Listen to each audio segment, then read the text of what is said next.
कहानी है जंगल में रहने वाले एक ठग की दो बेटियों की, जो जंगल से गुजरने वाले मुसाफिरों को छल कपट से लूटकर उनका कत्ल कर देती। पर फिर एक दिन एक ऐसा मुसाफिर आया जिससे उन सब की जिंदगी बदल गई। एक गुस्सैल राजा ने अपने पुत्र के किसी दोष के कारण उसे देश निकाला दे दिया। राजकुमार ने दुखी मन से अपने गुजारे के लिए 4 लाल और कुछ स्वर्ण भी अपने साथ ले लिए और भरे हृदय से अपने पिता का महल छोड़ दिया। चलते चलते वो जब शहर से कुछ दूर पहुंचा तो उसे एक साधु का आश्रम दिखाई गया। राजकुमार उस साधु को दंडवत प्रणाम करके एक तरफ बैठ गया। जब साधु ने उसकी मायूस शक्ल और देह पर कीमती वस्त्र देखे तो साधु ने उससे पूछा, बच्चा, तुम कौन हो और यहां कैसे आए? राजकुमार बोला, महाराज, मैं राजा चंद्रगुप्त का पुत्र महेंद्रगुप्त हूं। मुझे मेरे पिता ने देश निकाला दे दिया है, इसीलिए मैं परदेश जा रहा हूं। रास्ते में आपका आश्रम दिखाई दिया तो मेरे मन में आया कि आपके भी दर्शन करता चलूं। साधु ने महेंद्रगुप्त की बात सुनकर कहा, वत्स, तुम नेक इंसान हो और परदेश जा रहे हो, इसलिए मैं तुम्हें 4 बातें बताता हूं, तुम उन बातों पर अमल करना। परदेश में ये बातें तुम्हारे अवश्य ही काम आएंगी। पहली ये कि परदेश में एक से भले दो होते हैं। दूसरी ये कि परदेश में दूसरे के हाथ का बना खाना मत खाना। अगर खाना भी पड़े तो पहले किसी जानवर को खिला देना। तीसरी बात ये कि परदेश में किसी दूसरे की बिछाई हुई चारपाई पर मत सोना। अगर सोना भी हो तो पहले बिस्तर को अच्छी तरह झाड़ लेना।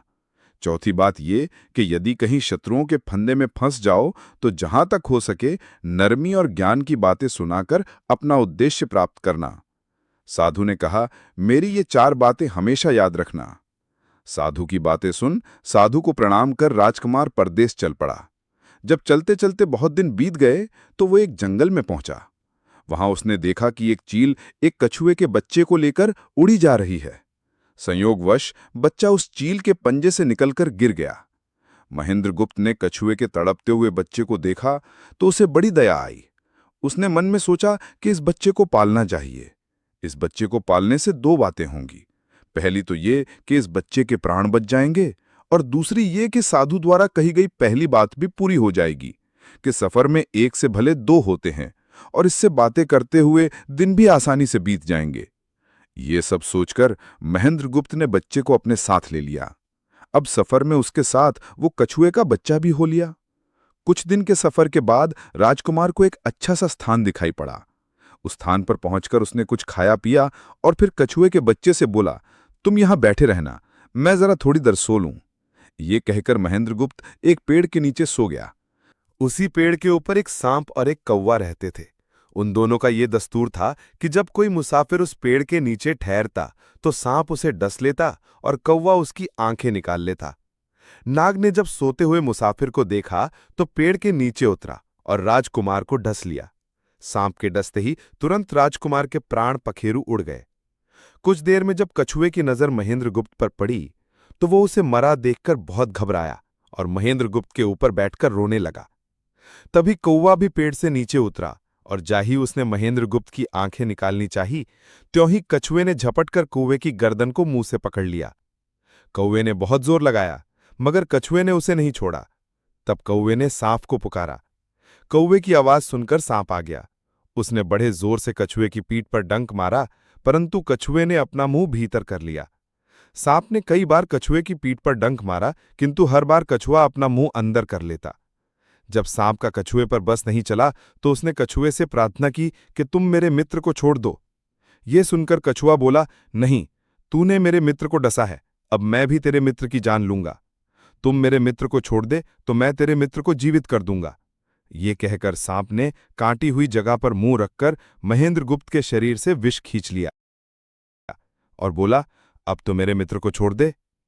कछुए ने जब राजकुमार को देखा फिर उसे थोड़ा होश आ रहा है और उसका जहर उतर रहा है तो उसने कौवे को छोड़ दिया। जब महेंद्रगुप्त को होश आया तब कछुए ने उसे सांप के डसने का सारा हाल सुनाया। कछुए की बात सुनकर तुरंत महेंद्रगुप्त के मन में साधु की बताई पहली बात खटकी। सोचा, साधु की एक बात तो काम आई कि एक से भले दो होते हैं। मन ही मन उसने साधु को धन्यवाद दिया और आगे बढ़ चला। चलते चलते कुछ दिनों के बाद जब वे समुद्र के किनारे जा पहुंचे तब कछुए के बच्चे ने कहा, मित्र, मेरा देश आ गया है। यदि तुम कहो तो मैं अपने माता पिता से मिलाऊं? उनसे बिछड़े बहुत दिन हो गए हैं, वे बहुत दुखी होंगे। महेंद्रगुप्त ने उसे जाने की आज्ञा दे दी और स्वयं रात को वहीं समुद्र के किनारे उस जंगल में ठहर गया। जिस जंगल में राजकुमार ठहरा हुआ था, उसी जंगल में वहां से कुछ दूर ही एक ठग का परिवार रहता था। ठग के 2 लड़कियां और 4 बेटे थे।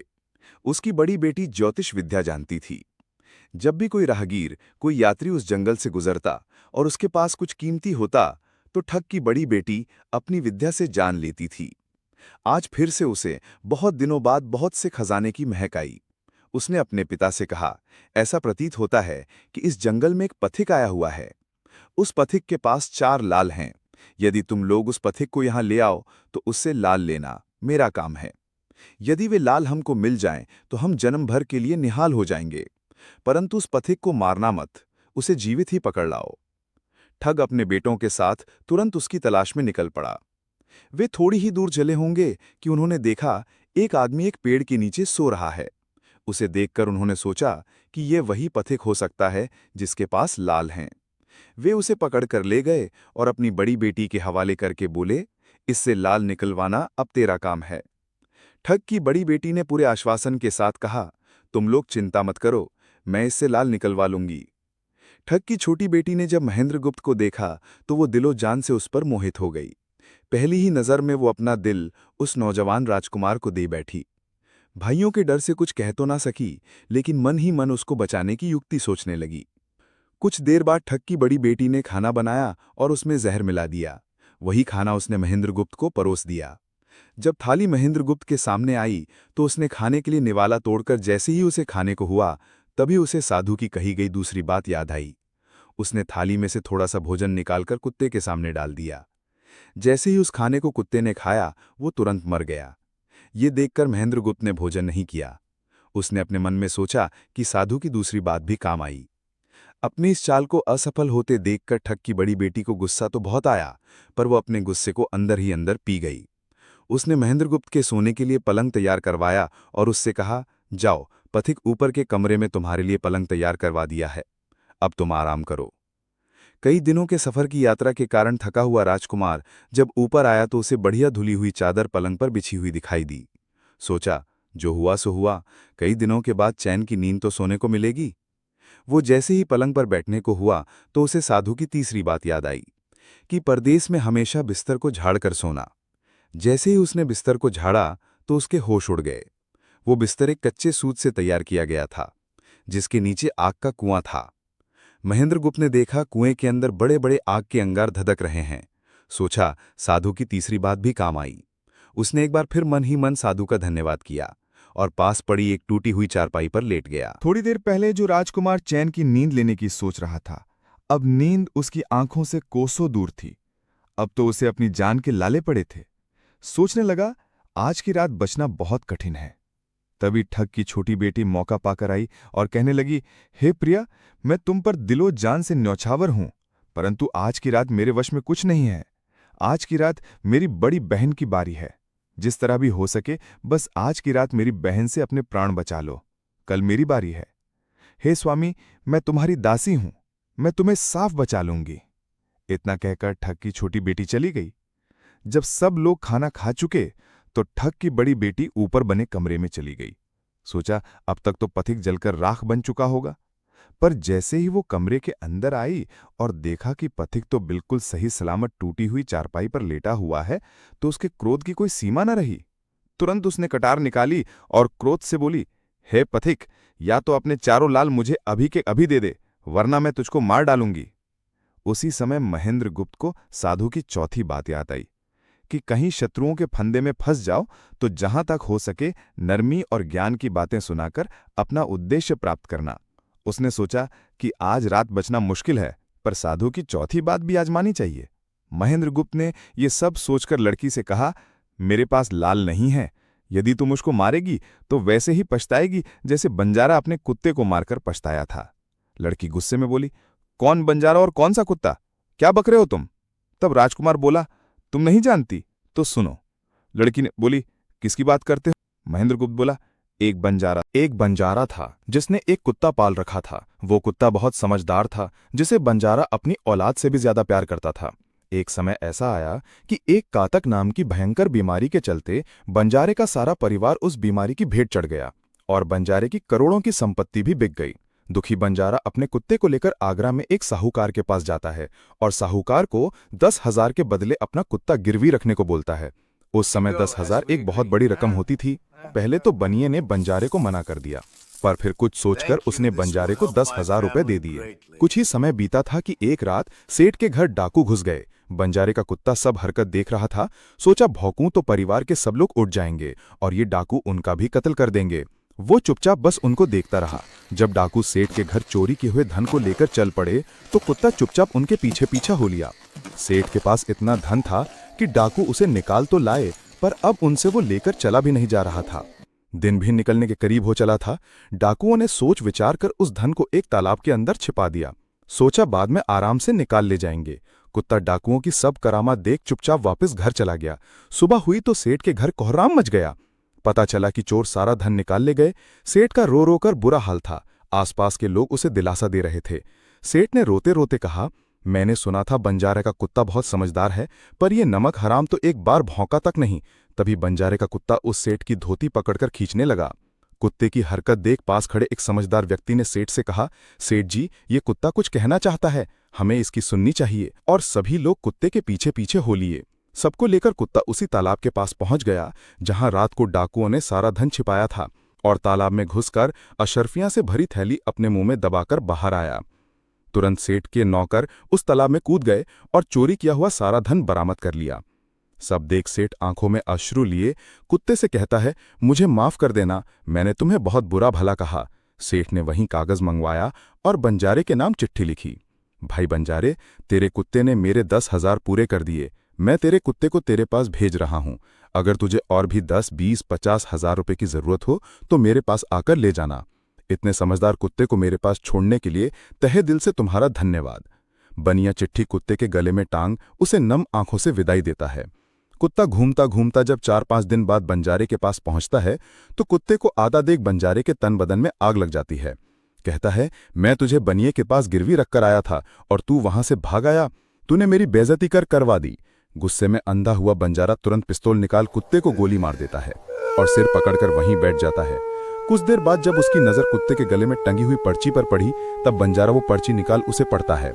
पर्ची पढ़ते ही बंजारा फट पड़ता है। वो दहाड़े मार मार खून। एक और कहानी सुनो लड़की। एक राजा के पास एक बहुत समझदार पढ़ाया हुआ तोता था। वह बड़ा चतुर था। एक दिन राजा तोते को अपने साथ गंगा स्नान को ले गया और उसको घाट पर बैठाकर स्वयं स्नान करने लगा। तभी तोते की नजर अमर फल पर पड़ी, जो पास ही नदी में बहता हुआ आगे बढ़ा जा रहा था। वह उसको नदी से बाहर निकाल लाया और राजा के आने पर उसको वह अमर फल देता हुआ बोला, महाराज, ये अमर फल है, इसे खा लीजिए। राजा ने कहा, मैं अकेला अमर फल खाकर क्या करूंगा? अपने बाग में लगा दूंगा।